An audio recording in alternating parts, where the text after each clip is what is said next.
ആ ആ ഓ ഇങ്ങോട്ട് നോക്കിയേ.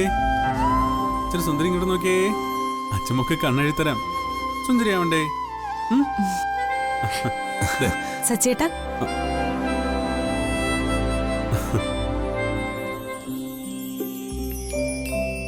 എന്തു പറ്റി സച്ചേട്ടാ? ഇവളെന്തിനു നേരത്തെ കരഞ്ഞേ? ഞാനിവിടെ നിന്ന് കണ്ണെഴുതിക്കാൻ നോക്കായിരുന്നു. അതറിയാനുണ്ട്. കുഞ്ഞിനെഴുതിയ കൺമശി മുഴുവൻ സജ്ജന്റെ മുഖത്തുണ്ട്. എന്റെ മുഖത്തോ? ആ പിന്നല്ലാതെ. മോളെങ്ങിതാ, ഇങ്ങെടുക്ക്. വാച്ചക്കരെ ആ മുഖം നോക്കി. ആ എങ്ങനെയുണ്ട്? കണ്ണെഴുതിയത് സച്ചിയാണോ അതോ കുഞ്ഞിനാണോ? അത് പിന്നെ പെട്ടെന്ന് മോള് കരഞ്ഞപ്പോ ഓർക്കാതെ ഞാൻ മുഖം തുടച്ചതാ. മോളെ പൗഡറിൽ കുളിപ്പിച്ചിരിക്കുകയാണല്ലോ. ഒരു മാസത്തേക്ക് ഇടാനുള്ള പൗഡർ മുഴുവൻ ഇവളുടെ മുഖത്തുണ്ട്. ഇങ്ങനെയൊക്കെയല്ലേ ഓരോന്ന് പഠിക്കുന്നേ. സച്ചിയേട്ടൻ ടെൻഷൻ അടിക്കണ്ട, മോളുടെ കാര്യങ്ങളൊക്കെ ഞാൻ നോക്കിക്കോളാം.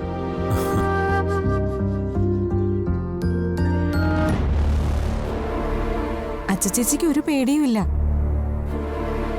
സ്നേഹയുടെ അസുഖം മാറട്ടെ, എന്ത് സംഭവിക്കുമെന്ന് കണ്ടറിയാം.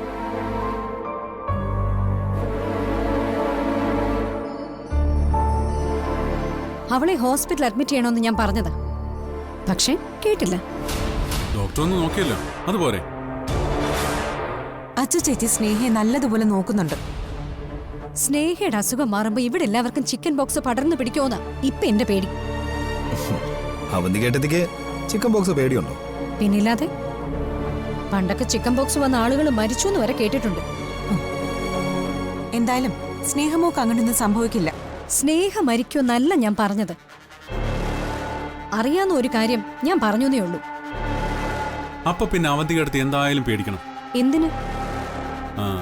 ചിക്കൻ ബോക്സ് വരുന്നവരെ കുറ്റം പറയാൻ പാടില്ലെന്ന് പറയുന്നേ. അങ്ങനെ കുറ്റം പറയുന്നവർക്കും പേടിയുള്ളവർക്കും ചിക്കൻ ബോക്സ് ഉറപ്പായിട്ടും വരും. ആ എന്തായാലും അവധി കേട്ടത്തി ഔട്ട് ഹൗസിന്റെ ഭാഗത്തേക്കൊന്നും പോരുത്. വസൂരിമാല ചിലപ്പോ ഏട്ടത്തിയെ അനുഗ്രഹിക്കും. വസൂരിമാലയോ? അതാരാ? അതറിയില്ലേ? അതൊരു ദേവിയാ. ആ ദേവി നമ്മൾ അനുഗ്രഹിക്കുമ്പോഴാ ചിക്കൻ ബോക്സ് വരുന്നതെന്നാ പണ്ടുള്ളവര് പറയുന്നേ. ചിക്കൻ ബോക്സ് വരുന്നവരെ കുറ്റം പറഞ്ഞാ ആ ദേവിയെ കുറ്റം പറയുന്നതിന് തുല്യ. അപ്പൊ കുറ്റം പറയുന്നവർക്ക് ദേവി ഉറപ്പായിട്ടും ചിക്കൻ ബോക്സ് കൊടുക്കും.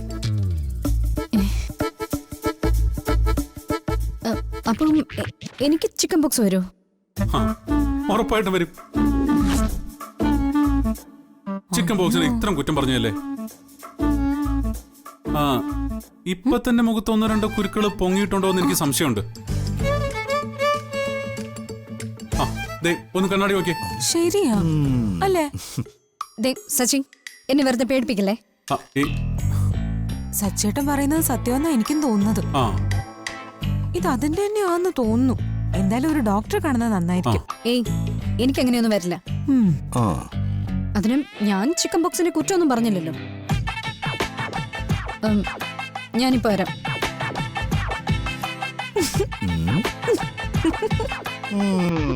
എന്തായാലും ആള് നല്ലപോലെ പേടിച്ചിട്ടുണ്ട്. എന്താടാ?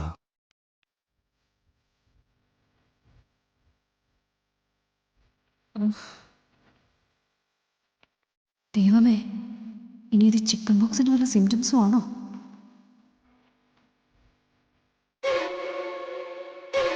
എന്തായിച്ചി, പേടിയുണ്ടോ? ഞാനെന്തിനാ പേടിക്കുന്നേ? ഈ വീട്ടിലെ ചിക്കൻ ബോക്സ് വരുമെന്ന് ഏറ്റവും കൂടുതൽ പേടിയുള്ളത് ചേച്ചിക്കാ. അതുകൊണ്ടാ ഇടയ്ക്കിടയ്ക്ക് ഇങ്ങനെ കണ്ണാടി നോക്കുന്നേ. ഒന്ന് പോയി അവിടുന്ന്. എനിക്ക് അസുഖം വന്നാൽ ഞാൻ ഏതെങ്കിലും ഹോസ്പിറ്റലിൽ പോയി അഡ്മിറ്റ് ആവും, അല്ലാതെ മറ്റുള്ളവരെ ബുദ്ധിമുട്ടിക്കില്ല.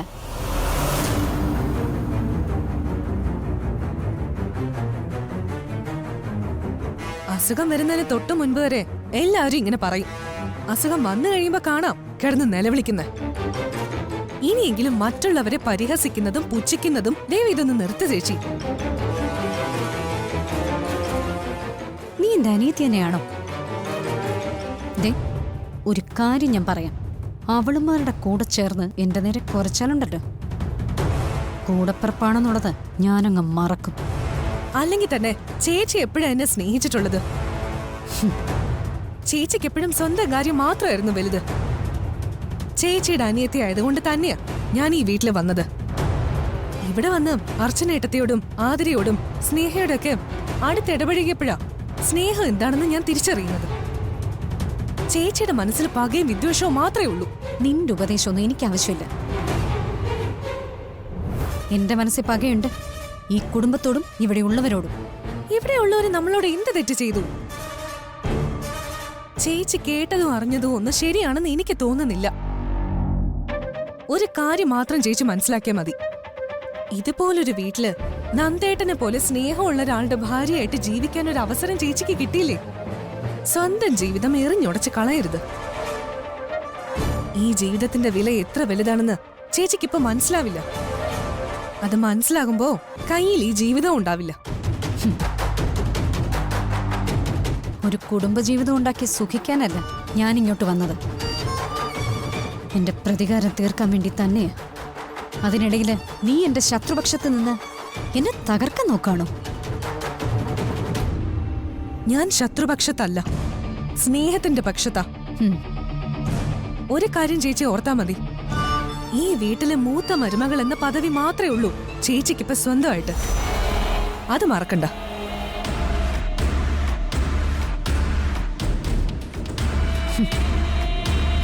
ഈ വീട്ടിലെ മൂത്ത മരുമകൾ പോലും ഇന്ന് വരെ ഞാനത് മനസ്സുകൊണ്ട് പോലും അംഗീകരിച്ചിട്ടില്ല. പിന്നല്ലേ മോളെ,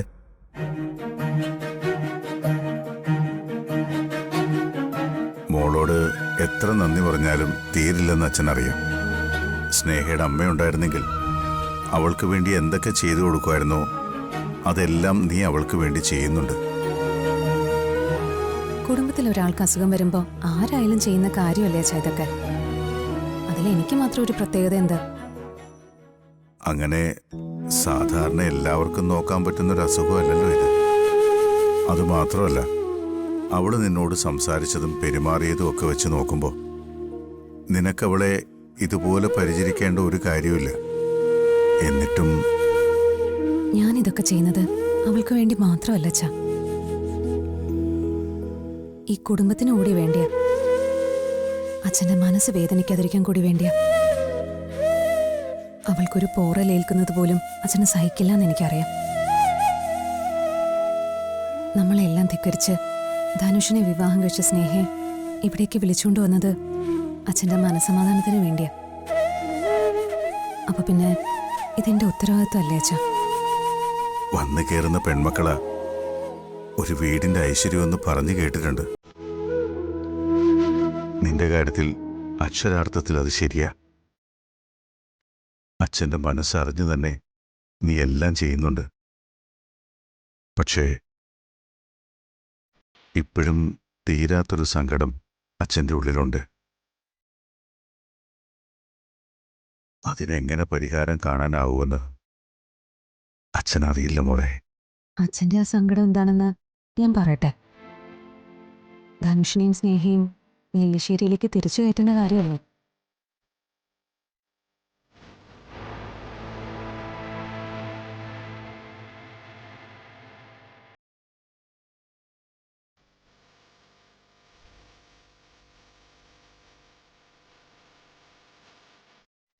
മകളെയും ഭർത്താവിനെയും ജോലിക്കാരെ പോലെ ഔട്ട് ഹൗസിൽ താമസിപ്പിക്കേണ്ടി വന്നത് അച്ഛൻ്റെ മനസ്സിൽ വലിയ മുറിവുണ്ടാക്കിയിട്ടുണ്ടെന്ന് എനിക്കറിയാം. പക്ഷേ തൽക്കാലം അച്ഛൻ കുറച്ച് ക്ഷമിച്ചേ പറ്റൂ.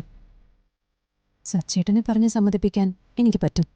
പക്ഷേ നന്ദേട്ടൻ്റെയും സന്ദീപിൻ്റെയും കാര്യം അച്ഛൻ അറിയാവുന്നതല്ലേ. അത്ര പെട്ടെന്നൊന്നും അവരതിന് സമ്മതിക്കില്ല. അവരെ കുറ്റം പറഞ്ഞിട്ട് കാര്യമില്ല. അത്രയ്ക്ക് അപമാനമല്ലേ അവിടെ അവർക്കുണ്ടാക്കി വെച്ചത്. പക്ഷേ ഞാനൊരു അച്ഛനല്ലേ മോളെ, എനിക്കത് സഹിക്കാൻ പറ്റുന്നില്ല. അച്ഛൻ വിഷമിക്കണ്ട. ധനുഷിനെയും സ്നേഹയും ഈ വീടിനകത്തേക്ക് തിരിച്ചു കയറ്റേണ്ടത് എൻ്റെയും കൂടി ഉത്തരവാദിത്തം. പക്ഷേ കുറച്ചുകൂടി കാത്തിരിക്കണം. അല്ലെങ്കിൽ അച്ഛൻ അതിനുള്ള ധൈര്യം കാണിക്കണം. ഞാൻ എന്ത് ചെയ്യണമെന്നാ നീ പറയുന്നത്?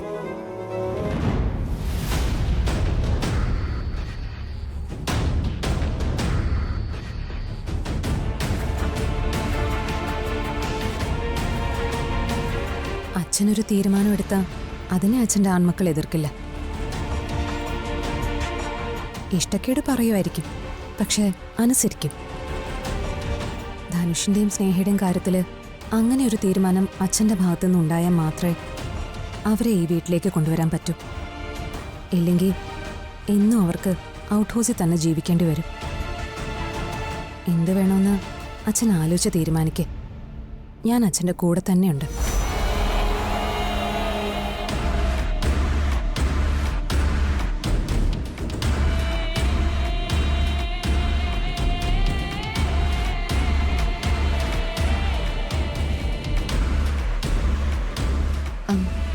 അർച്ചന പറഞ്ഞത് കേട്ടിട്ട് അച്ഛൻ ചാടിക്കേറി തീരുമാനമൊന്നും എടുക്കാൻ നിൽക്കണ്ട. സച്ചയെ പറഞ്ഞ മയക്കി അവളുടെ സാരത്തുമ്പി കെട്ടിക്കൊണ്ട് നടക്കാൻ അർച്ചനയ്ക്ക് സാധിക്കുമായിരിക്കും. പക്ഷേ അതുപോലെയല്ല അച്ഛൻ്റെ മറ്റു 2 ആൺമക്കൾ, പ്രത്യേകിച്ച് നന്ദേട്ടൻ. അവര് രണ്ടുപേരും ഇതിനൊരിക്കലും സമ്മതിക്കില്ല. പിന്നെ ജീവിതകാലം മുഴുവൻ എന്റെ മോൾ ഔട്ട് ഹൗസിൽ തന്നെ താമസിക്കണമെന്നാണോ നീ പറയുന്നത്? എനിക്ക് അങ്ങനെ ഒരു അഭിപ്രായമില്ല. പക്ഷെ മകൾക്കും മരുമകനും വേണ്ടി അച്ഛൻ ആൺമക്കളെ ശത്രുക്കളാക്കരുത്. മതി, ഇനി നീ ഒന്നും പറയണ്ട. നിനക്കൊരു കാര്യം അറിയാവോ? അച്ഛനും അമ്മയ്ക്കും എല്ലാ മക്കളും ഒരുപോലെയാ. അതിൽ ആണെന്നോ പെണ്ണെന്നോ ഒരു വ്യത്യാസവും ഇല്ല. ഏത് മക്കൾക്ക് ദുഃഖം വന്നാലും അത് അച്ഛൻ്റെയും അമ്മയുടെയും ദുഃഖം തന്നെയാ. ഇവിടെ ഇപ്പോ അവളുടെ അമ്മയില്ല. ഉണ്ടായിരുന്നെങ്കിൽ എൻ്റെ ആൺമക്കളെയെല്ലാം അവള് പറഞ്ഞ് സമ്മതിപ്പിക്കുമായിരുന്നു. ഈ വീട് സ്നേഹയ്ക്കും കൂടി അവകാശപ്പെട്ടതാ. എന്നിട്ടാ അവൾ ഔട്ട് ഹൗസിൽ താമസിക്കുന്നത്. നീ ഈ വീട്ടിലെ മൂത്ത മരുമകളല്ലേ? അവളുടെ അമ്മയുടെ സ്ഥാനമില്ലേ നിനക്ക്? നന്ദനെയും സന്ദീപിനെയും നിനക്ക് പറഞ്ഞ് സമ്മതിപ്പിച്ചൂടെ? ഞാൻ പറയാനോ? കൊള്ളാം. അച്ഛന്റെ മകൻ എന്നെ കടിച്ചു കയറി കൊന്നുകളയും. എങ്കിൽ എനിക്കൊരു തീരുമാനം എടുക്കേണ്ടി വരും. എന്റെ ആൺമക്കൾ എന്റെ ഒപ്പം നിന്നാലും ഇല്ലെങ്കിലും എന്റെ മകളെ ഞാൻ ഉപേക്ഷിക്കില്ല. പറഞ്ഞേക്ക് നിന്റെ ഭർത്താവിനോട്.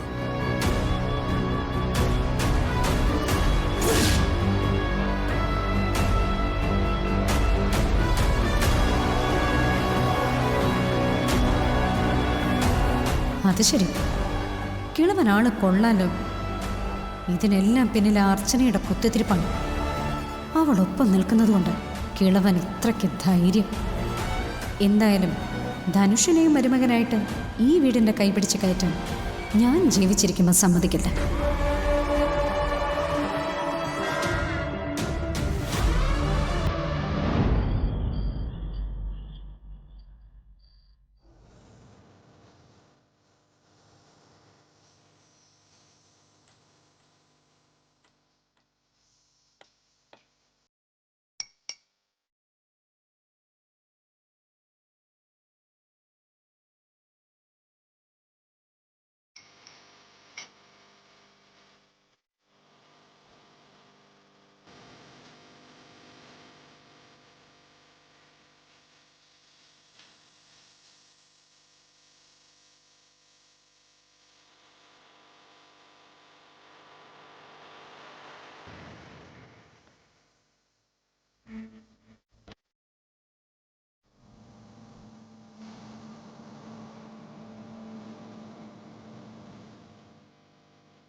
രാത്രി എന്തെങ്കിലും ആവശ്യമുണ്ടെങ്കിൽ വിളിച്ചോ കേട്ടോ.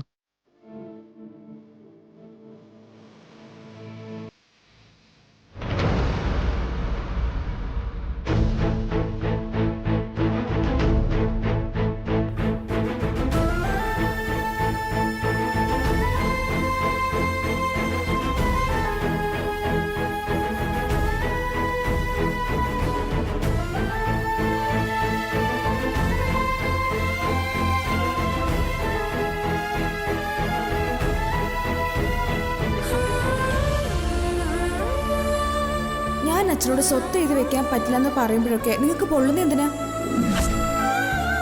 അതൊന്നും കിട്ടില്ലെന്ന് അറിയുമ്പോൾ സമനില തെറ്റുന്നുണ്ടോ?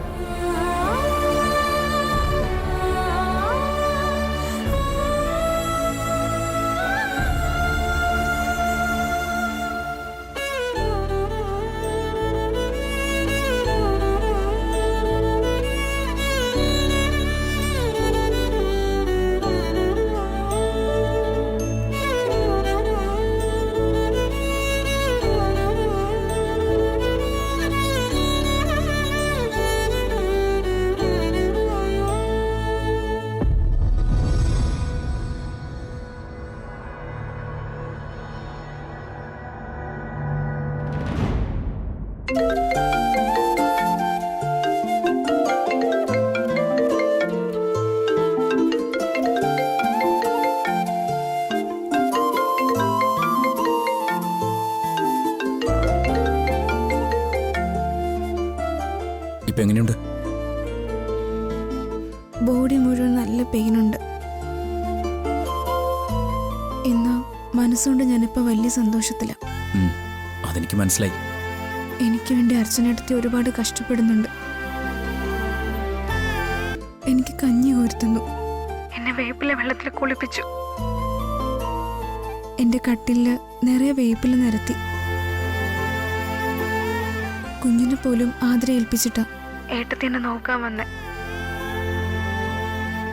അർച്ചനയെ കുറിച്ചുള്ള എന്റെ കണക്കൂട്ടലുകളെല്ലാം തെറ്റിപ്പോയി. വെറുതെ അല്ല നിന്റെ അച്ഛനും ആ വീട്ടിലുള്ളവരും ഒക്കെ അർച്ചനെ റെസ്പെക്ട് ചെയ്യുന്നത്. സത്യത്തിൽ എനിക്ക് ഇപ്പോഴിത് വിശ്വസിക്കാൻ പറ്റിയിട്ടില്ല. എന്നിട്ട് ആളെവിടെ പോയോ? എവിടെ പോവാൻ? ഞാൻ കാണിച്ചു തരാം.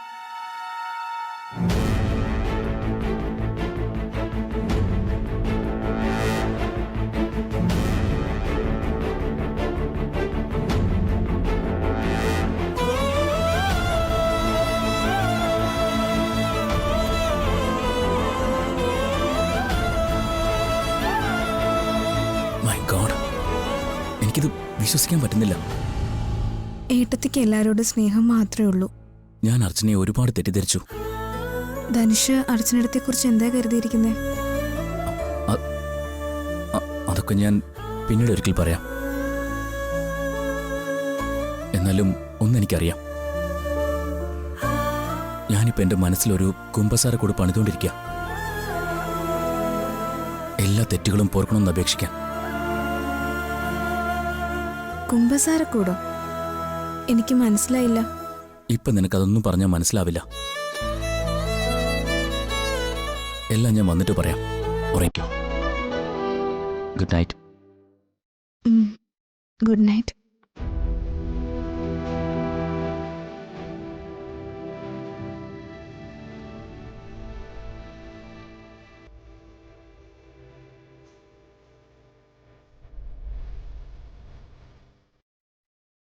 പാവം ധനുഷ്, എനിക്ക് വയ്യാണ്ടായപ്പോൾ ഒരുപാട് വിഷമിച്ചിട്ടുണ്ടാവും.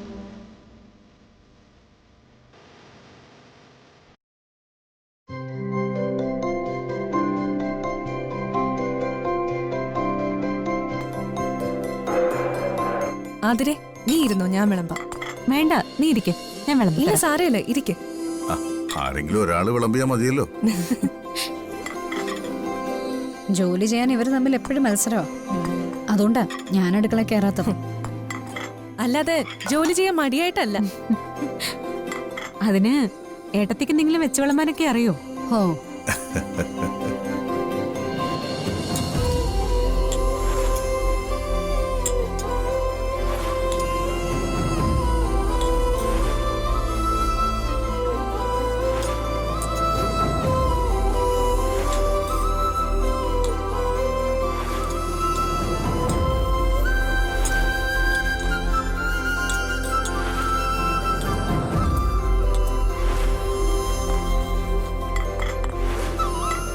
ഇതാർക്ക് ഈ പ്ലേറ്റ്?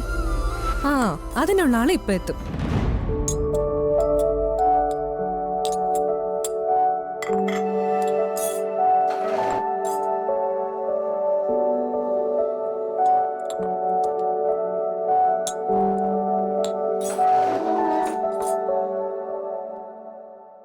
നീ എന്തായി കാണിക്കുന്നേ? എന്താ പ്രശ്നം? ഇവളെന്തിനാ നമ്മുടെ കൂടെ ഇവിടെ ആഹാരം കഴിക്കാനിരിക്കുന്നത്?